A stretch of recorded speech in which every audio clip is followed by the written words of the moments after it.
Абылай жөнүндө жомок. Илгери бир заманда бир кемпирдин чалы өлүп, 2 жашар уулу калыптыр.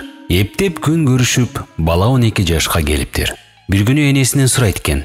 Энекебай, менин атам эмне кесип кылчу эле? Атаңбы? Атаң тоого тор жайып куш кармайт эле. Анда атамдын торун берсеңиз, мен атамдай куш кармап келип, кишилерге сатып, көп алтын табат элем.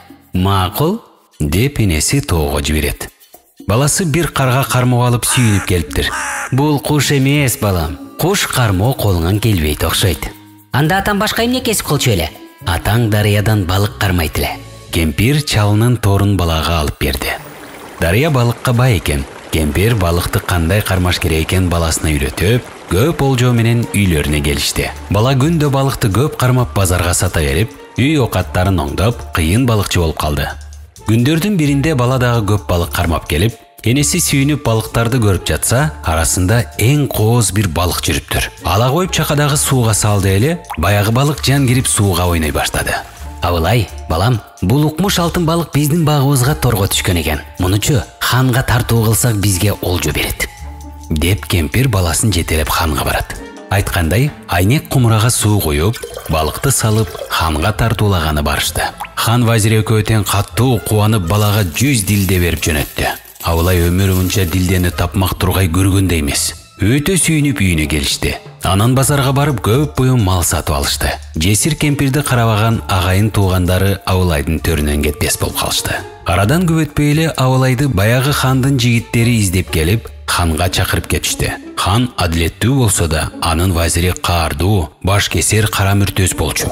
Ал ханга айтат экен: "Алтын балыктуу болгонуңуз жакшы, бирок түгөйү жок жарашпайт го. Ошол балыктын түгөйүн таптыруу керек. Ал ошол гана баланын колунан келет", дептир. Хан вазиринин тилинен чыкпай бир ай мөөнөт берди. "Эгер таап келе албасаң, башың алынат", деди. Бала аргасыз макул болду да, болгон окуяны айтып энесине келди. Эртеси тоо кел деп дарыяга чыгышты. Айтылган мөөнөтү да бүтүп калды. Бала саргайып өңдөн азып кетти. Ханга барчу күн да келди. Эң акыркы үмүтүн үзбөй торун көтөрсө, алтын балык жүрөт. Балыкты ханга алып барып берип, бала 200 дилде алып үйүнө кайтты. Хан вазири үй бүлөсү менен балыкты кубалашып ойногонуна катуу рахаттануучу болду. Күндөрдүн биринде вазир ханга кайрадан келет.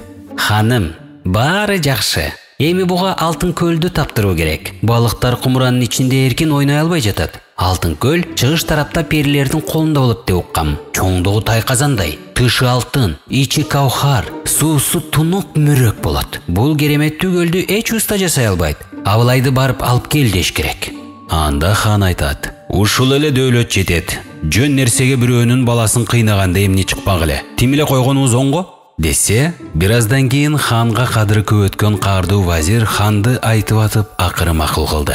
Абылайды чакыртышып, 1 жыл убакыт берип, алтын көлгө жөнөтүштү. Аргасыз бала энесине акылга келди. Сабырдуу байбиче Гүлазык камдап, уулуна уламадан укканын баяндап, түгөл айтып, батасын берип, алтын көлгө жөнөттү. Туура 6 ай жүрдү. Жолунан нечен укмуш жырткычтар, жылан, бөөн чаян кезикти. Акыры алар жолун бөгөп өтө албай турганда, ак сакал чал пайда болду. Саламдашып, баладан болгон окуяны толук угуп, карыя балага бооруп, колундагы сыйкырдуу таягын берет. "Шилтеп эле койсоң, бардык жандыктар жол берет. Сен издеген алтын көлгө дагы бир күндүк жол калды. Мелтиреген талаада бир гана жашыл дөбө кезигет. Жанында шаркырап аккан булак бар. Ошол дөбө перилердин жыйын курчу жайы. Айына бир эле жол келишет. Сен ошол дөбөдөн чуңкур казып алып жатсаң, алар көгүчкөн болуп учуп келишет. Жерге түшкөн замат адамга айланат. Ошондо бирин эптеп жакадан алып кармап алсаң болду. Жогуңду табасың. Эгер кармай албай көрүнүп койсоң, анда дагы бир жыл күтүш керек." Бала баарын толугу менен түшүнүп, карыя болсо кош айтып көздөн кайын болду. Бала карыянын айткан жерине келип, чуңкур казып жатып алды. 2 күн өткөндө асманга батпаган көп көгүчкөндөр келип баягы чоң дөбөгө конор менен адам болушту. Көпкө шектенип туруп, акыры жыйынына киришти. Абылай байкатпай туруп жакын өтүп бара жаткан жакадан алды эле көчкөндөр дүр этип асманга көтөрүлдү. Коркунучтан чочуган перилер артын карабай өз дүйнөсүнө учуп жөнөштү. Абылайды бирөөсү асманга көтөрөйүн деп көп аракет кылды. Бирок көчкөн канча аракет кылса да Абылай кой берген жок. Колундагы жип менен мойнуна күрмөй салып, белине бекитип байлап алды. Акыры экөө бир сөзгө келишти. Абылай эмне каалаганын айтты. Аны орундатса, өмүрү каларын билген пери Абылайга жарты айдай алтын берди. Жерге коюп чертип койсо, ойдо жок сонун көл болду. Экөө достошуп, Абылайды пери досу орто жолго чейин учуруп жеткизип коюп, өз дүйнөсүнө учуп кетти. Мөөнөтү бүтө электе хандын каалаганы даяр болду. Абылай 5,000 дилде сый алып кубаныч менен үйүнө келди. Алтын көлгө алтын балыктар жарашып, рахатын падыша вазир көрдү. Бирок Абылайдын кубанычы көпкө созулган жок. Каардуу вазир дагы бир укмушту ойлоп тапты. Падышам, күн батышта Гүлдүрхан деген бар. Анын Айсулуу, Күнсулуу деген эки кызы бар. Күлүп койсо караңгы жарык болот. Бир шаар жөн эле жаңырып турат. Айсулуу падышам сага гана жарашат. Алтын көлүң болсо, алтын балыгың болсо, эми Айсулуудай жарың болсо, ааламда эмне арманың бар? Акыры иш жамандык менен бүтөөрүн сезген хан көпкө макул болбоду. Амалкөй вазир асылып жүрүп, ар түркүн сөздөр менен канды эритип буга да макул кылды. Бул иш да Абылайга жүктөлдү. Гүл азыгын камдап, Гүлдүрхандын шаарын бет алып, Айсулууну кантип алам деген ой менен жолго чыкты. Амалсыз байбиче арбаган азаптын көлүнө калды. Бул жолу жолун каттуу болот деп энеси Абылайга бал жана таруу кошкон бир карын май берди. Эгер сени менен бирөө кошо жеп, бул эмне деп сураса, буга энемдин сүтү кошулган дегин. Ошондо ишиң оңунан чыгат, деп энеси батасын берди. Бала бул сөздү көңүлгө түйүп, батышты көздөй жүрүп отурду. Көп жол жүрүп, көзү тунарды. Таңдайы катып чөлдөрдө суусады. Алсырап калган кезде алтынан бир чубалган чаң көрүндү. Абайлап турса, ааламда жок, килейген дөө экен. Ал алыстан эле баланы качпай тур деп өтүндү. Абылай жанынан чындап үмүт үздү. Дөө жанына келип, сенден аны муну сурап олтурууга убактым жок. Оозумду гана толтур. Болбосо өзүңдү жалмап алып жолго түшөм деди. Шашып калган Абылай баягы сары майдан сугунта берди. Дөө майды былчылдата чайнап жутуп жиберип тамшанып туруп, бул эмне тамак? Кадимки май, бал, таруу, бирок мен энемдин сүтү кошулган эле.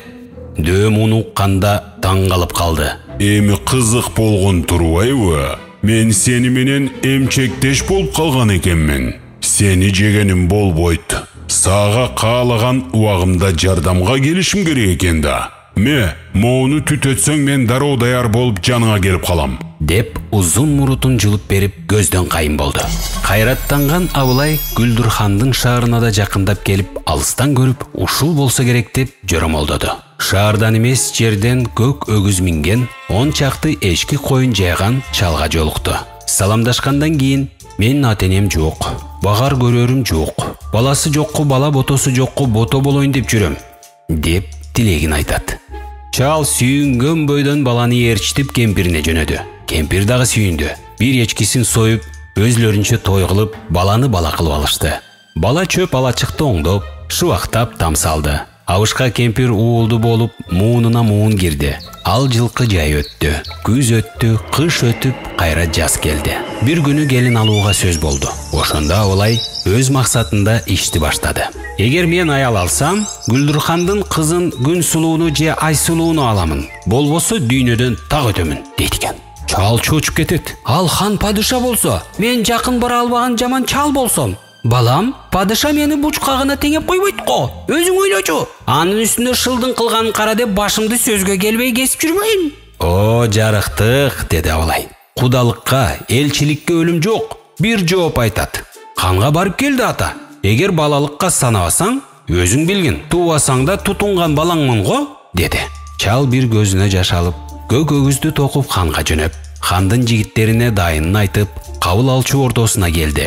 Бир күн конок кылгандан кийин хан чалды өзүнө чакырды. Тазим менен салам айтып, чал ханга эмнеге келгенин баяндады.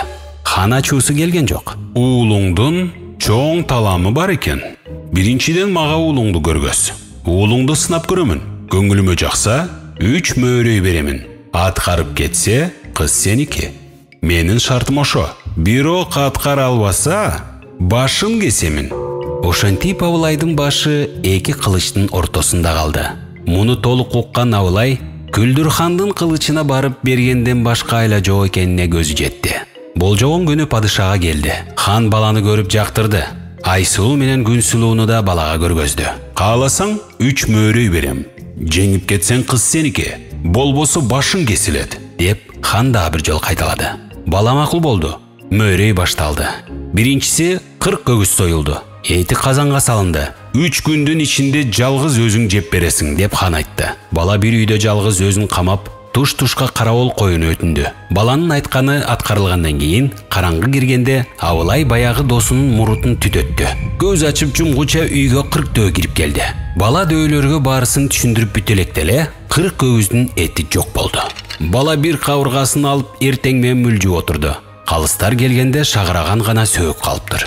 Хан бир кабырга эт калганын көрүп таң калат. Анда бала: "Адал малыңыздын этинен ооз тийсин деп калтырып койдум. Болбосо мындай эле жеп коет элем", дейт экен. Хан баланын айткан сөзүнө жылып, экинчи тапшырма берет. "Мына бул агып жаткан дарыяга ары бери жүктүү унаа өткөндөй муз тоңдурасын", деди.